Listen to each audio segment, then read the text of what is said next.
மகன். இந்த வெள்ளத்தால நிறைய கஷ்டப்பட்டனாங்க. வெள்ளம் போது தொழில் இல்லாம சாப்பாட்டுக்கும் கஷ்டப்பட்டனாங்க. நிறைய சாப்பாடு கூட இல்லாம இருந்திருக்கோம். அரசாங்கத்தால கூட எந்த ஒரு உதவிகளும் கிடைக்கல சாப்பாட்டுக்கு. அவ்வளவு கஷ்டப்பட்டனாங்க.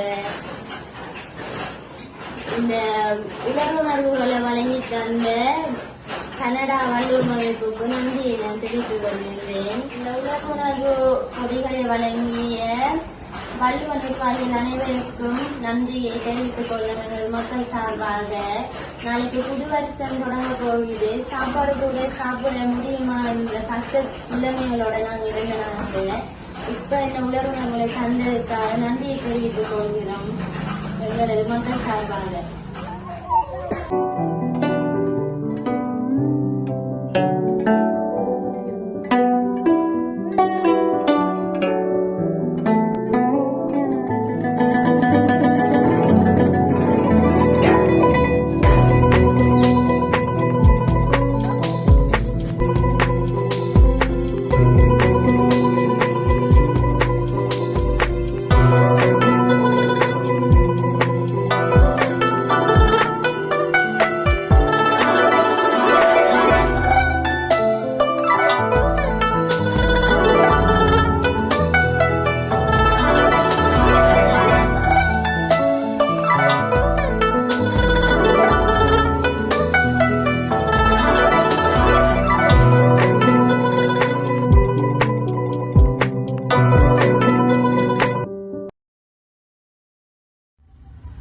இருக்கிற மற்றும் தொழிலாள குடும்ப மேம்பாட்டு அமைப்பை சேர்ந்த 60 குடும்பங்களுக்கான உலர்வு பொருட்களை வழங்குறதுக்கு நிதி அரசுரை வழங்கிய பிரதீபா விக்னேஸ்வரன், நந்தன் பேருமநாதன் இருவருக்கும் வள்ளுவம் கருங்காலிச்சோலை சார்பாக மனன்மருங்க நன்றிகளை தெரிவித்துக் கொள்கிறோம்.